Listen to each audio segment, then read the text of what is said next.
अध्याय 11 विराट रूप। अर्जुन ने कहा, आपने जिन अत्यंत गुह्य आध्यात्मिक विषयों का मुझे उपदेश दिया है, उसे सुनकर अब मेरा मोह दूर हो गया है।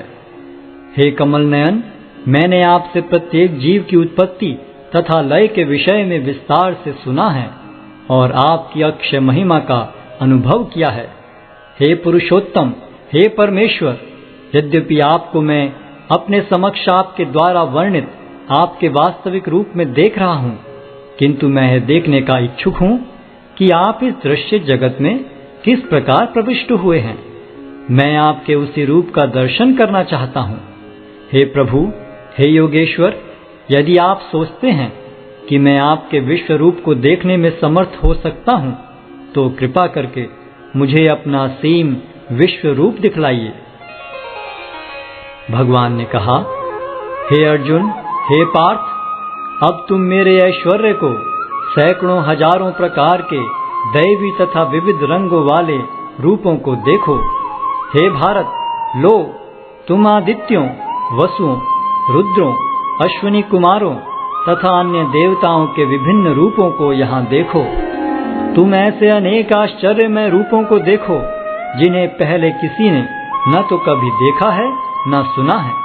हे अर्जुन, तुम जो भी देखना चाहो उसे तत्क्षण मेरे इस शरीर में देखो।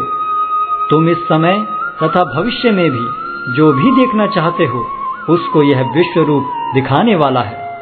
यहाँ एक ही स्थान पर चर अचर सब कुछ है, किंतु तुम मुझे अपनी आंखों से नहीं देख सकते, अतः मैं तुम्हें दिव्य आंखें दे रहा हूं। अब मेरे योग ऐश्वर्य को देखो। संजय ने कहा, हे राजा, इस प्रकार कहकर महायोगेश्वर भगवान ने अर्जुन को अपना विश्व रूप दिखलाया। अर्जुन ने उस विश्व रूप में असंख्य मुख, असंख्य नेत्र तथा असंख्य आश्चर्य में दृश्य देखे। यह रूप अनेक दैवी आभूषणों से अलंकृत था और अनेक दैवी हथियार उठाए हुए था।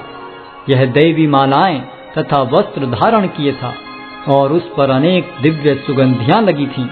सब कुछ आश्चर्यमय, तेजमय, असीम तथा सर्वत्र व्याप्त था। यदि आकाश में हजारों सूर्य एक साथ उदय हों, तो उनका प्रकाश शायद परम पुरुष के इस विश्व रूप के तेज की समता कर सके। उस समय अर्जुन भगवान के विश्व रूप में एक ही स्थान पर स्थित हजारों भागों में विभक्त ब्रह्मांड के अनंत अंशों को देख सका। तब मोहग्रस्त एवं आश्चर्यचकित रोमांचित हुए अर्जुन ने प्रणाम करने के लिए मस्तक झुकाया और वह हाथ जोड़कर भगवान से प्रार्थना करने लगा। अर्जुन ने कहा, हे भगवान कृष्ण, मैं आपके शरीर में सारे देवताओं तथा अन्य विविध जीवों को एकत्र देख रहा हूँ। मैं कमल पर आसीन ब्रह्मा, शिवजी तथा समस्त ऋषियों एवं दिव्य सर्पों को देख रहा हूँ। हे विश्वेश्वर, हे विश्वरूप, मैं आपके शरीर में अनेकानेक हाथ, पेट, मुंह तथा आंखें देख रहा हूँ, जो सर्वत्र फैले हैं और जिनका अंत नहीं है। आप में न अंत दिखता है, न मध्य और न आदि। आपके रूप को उसके चकाचौंध तेज के कारण देख पाना कठिन है, क्योंकि वह प्रज्वलित अग्नि की भांति अथवा सूर्य के अपार प्रकाश की भांति चारों ओर फैल रहा है। तो भी मैं इस तेजोमय रूप को सर्वत्र देख रहा हूँ, जो अनेक मुकुटों, गदाओं तथा चक्रों से विभूषित है। आप परम आद्य ज्ञेय वस्तु हैं। आप इस ब्रह्मांड के परम आधार हैं। आप अव्यय तथा पुराण पुरुष हैं। आप सनातन धर्म के पालक भगवान हैं। यही मेरा मत है। आप आदि, मध्य तथा अंत से रहित हैं। आपका यश अनंत है।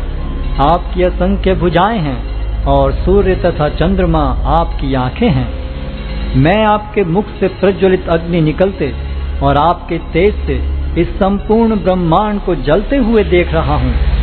यद्यपि आप एक हैं, किंतु आप आकाश तथा सारे लोकों एवं उनके बीच के समस्त अवकाश में व्याप्त हैं। हे महापुरुष, आपके इस अद्भुत तथा भयानक रूप को देखकर सारे लोग भयभीत हैं। देवों का सारा समूह आपकी शरण ले रहा है और आप में प्रवेश कर रहा है। उनमें से कुछ अत्यंत भयभीत होकर हाथ जोड़े आपकी प्रार्थना कर रहे हैं। महर्षियों तथा सिद्धों के समूह कल्याण हो कहकर वैदिक स्तोत्रों का पाठ करते हुए आपकी स्तुति कर रहे हैं। शिव के विविध रूप आदित्यगण, वसु, साध्य, विश्वदेव, दोनों अश्विनी कुमार, मरुदगण, पितृगण, गंधर्व, यक्ष, असुर तथा सिद्धदेव सभी आपको आश्चर्यपूर्वक देख रहे हैं।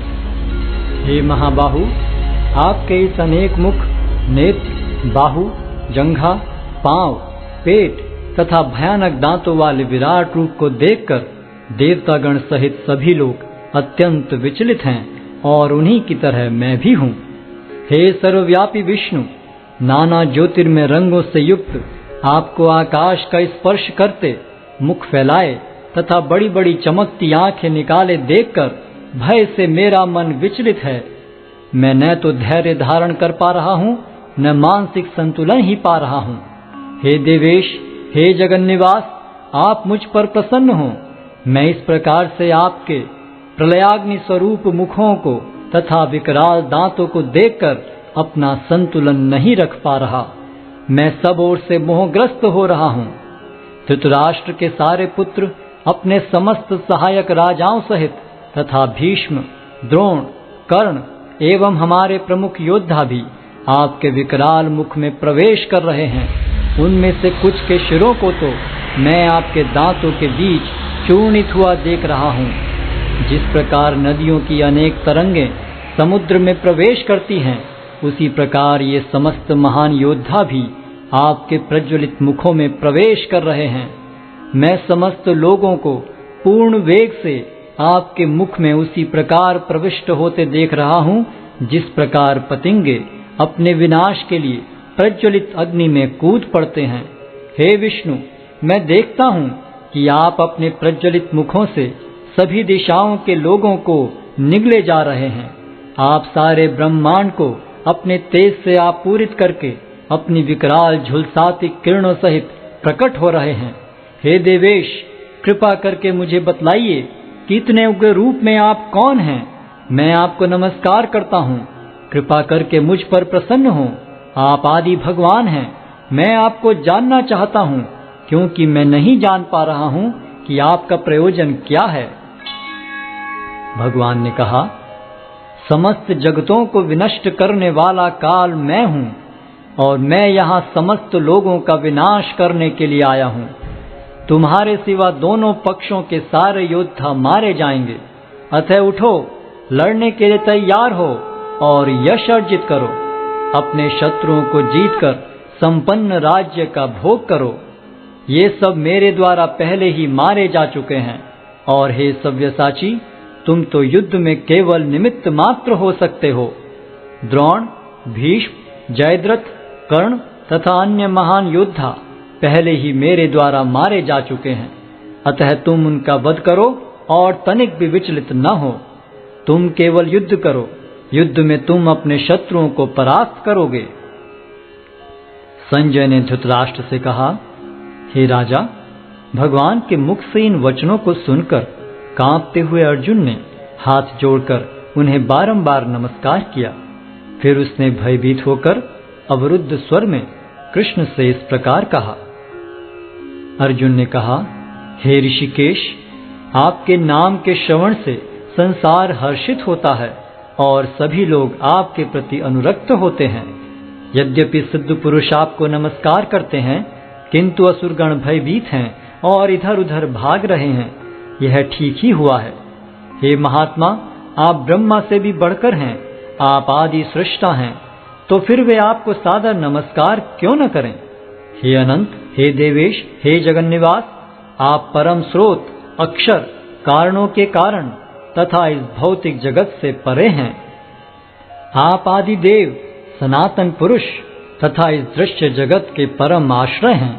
आप सब कुछ जानने वाले हैं और आप ही वह सब कुछ हैं जो जानने योग्य है। आप भौतिक गुणों से परे परम आश्रय हैं। हे अनंत रूप, यह संपूर्ण दृश्य जगत आपसे व्याप्त है। आप वायु हैं तथा परम नियंता भी हैं। आप अग्नि हैं, जल हैं तथा चंद्रमा हैं। आप आदि जीव ब्रह्मा हैं और आप प्रपितामह हैं। अतः आपको 1000 बार नमस्कार है और पुनः पुनः नमस्कार है। आपको आगे पीछे तथा चारों ओर से नमस्कार है। हे असीम शक्ति, आप अनंत पराक्रम के स्वामी हैं। आप सर्वव्यापी हैं, अतः आप सब कुछ हैं। आपको अपना मित्र मानते हुए मैंने हठपूर्वक आपको हे कृष्ण, हे यादव, हे सखा जैसे संबोधनों से पुकारा है, क्योंकि मैं आपकी महिमा को नहीं जानता था। मैंने मूर्खतावश या प्रेमवश जो कुछ भी किया है, कृपया उसके लिए मुझे क्षमा कर दें। यही नहीं, मैंने कई बार आराम करते समय एक साथ लेटे हुए या साथ साथ खाते या बैठे हुए, कभी अकेले तो कभी अनेक मित्रों के समक्ष आपका अनादर किया है। हे अच्युत, मेरे इन समस्त अपराधों को क्षमा करें। आप इस चर तथा अचर संपूर्ण दृश्य जगत के जनक हैं। आप परम पूज्य महान आध्यात्मिक गुरु हैं। न तो कोई आपके तुल्य है, न ही कोई आपके समान हो सकता है। हे अतुल शक्ति वाले प्रभु, भला तीनों लोकों में आपसे बढ़कर कोई कैसे हो सकता है। आप प्रत्येक जीव द्वारा पूजनीय भगवान हैं। अतः मैं गिरकर सादर प्रणाम करता हूँ और आपकी कृपा की याचना करता हूँ। जिस प्रकार पिता अपने पुत्र की ठिठाई सहन करता है, या मित्र अपने मित्र की घृष्टता सह लेता है, या प्रिय अपनी प्रिया का अपराध सहन कर लेता है, उसी प्रकार आप कृपा करके मेरी त्रुटियों को सहन कर लें। पहले कभी न देखे गए आपके इस विराट रूप का दर्शन करके मैं पुलकित हो रहा हूँ, किंतु साथ ही मेरा मन भयभीत हो रहा है। अतः आप मुझ पर कृपा करें और हे देवेश, हे जगन्निवास, अपना पुरुषोत्तम भगवत स्वरूप पुनः दिखाएं। हे विराट रूप, हे सहस्त्रभुज भगवान, मैं आपके मुकुटधारी चतुर्भुज रूप का दर्शन करना चाहता हूँ, जिसमें आप अपने चारों हाथों में शंख, चक्र, गदा तथा पद्म धारण किए हुए हों। मैं उसी रूप को देखने की इच्छा करता हूँ। भगवान ने कहा, हे अर्जुन, मैंने प्रसन्न होकर अपनी अंतरंगा शक्ति के बल पर तुम्हें इस संसार में अपने इस परम विश्व रूप का दर्शन कराया है। इसके पूर्व अन्य किसी ने इस असीम तथा तेजोमय आदि रूप को कभी नहीं देखा था। हे कुरुश्रेष्ठ, तुमसे पूर्व मेरे इस विश्व रूप को किसी ने नहीं देखा, क्योंकि मैं न तो वेदाध्ययन के द्वारा, न यज्ञ, दान, पुण्य या कठिन तपस्या के द्वारा इस रूप में इस संसार में देखा जा सकता हूँ। तुम मेरे इस भयानक रूप को देखकर अत्यंत विचलित एवं मोहित हो गए हो। अब इसे समाप्त करता हूँ।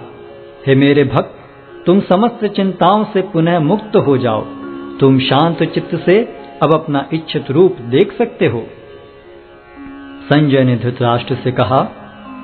अर्जुन से इस प्रकार कहने के बाद भगवान कृष्ण ने अपना असली चतुर्भुज रूप प्रकट किया और अंत में 2 भुजाओं वाला अपना रूप प्रदर्शित करके भयभीत अर्जुन को धैर्य बंधाया। जब अर्जुन ने कृष्ण को उनके आदि रूप में देखा तो कहा, हे जनार्दन, आपके इस अति सुंदर मानवीय रूप को देखकर मैं अब स्थिर चित्त हूँ और मैंने अपनी प्राकृत अवस्था प्राप्त कर ली है। श्री भगवान ने कहा, हे अर्जुन, तुम मेरे जिस रूप को इस समय देख रहे हो, उसे देख पाना अत्यंत दुष्कर है। यहाँ तक कि देवता भी इस अत्यंत प्रिय रूप को देखने की ताक में रहते हैं। तुम अपने दिव्य नेत्रों से जिस रूप का दर्शन कर रहे हो, उसे न तो वेदाध्ययन से, न कठिन तपस्या से, न दान से, न पूजा से ही जाना जा सकता है। कोई इन साधनों के द्वारा मुझे मेरे रूप में नहीं देख सकता। हे अर्जुन, केवल अनन्य भक्ति द्वारा मुझे उस रूप में समझा जा सकता है जिस रूप में मैं तुम्हारे समक्ष खड़ा हूँ, और इसी प्रकार मेरा साक्षात दर्शन भी किया जा सकता है। केवल इसी विधि से तुम मेरे ज्ञान के रहस्य को पा सकते हो। हे अर्जुन, जो व्यक्ति सकाम कर्मों तथा मनोधर्म के कलमश से मुक्त होकर मेरी शुद्ध भक्ति में तत्पर रहता है, जो मेरे लिए ही कर्म करता है, जो मुझे ही जीवन लक्ष्य समझता है और जो प्रत्येक जीव से मैत्री भाव रखता है, वह निश्चय ही मुझे प्राप्त करता है।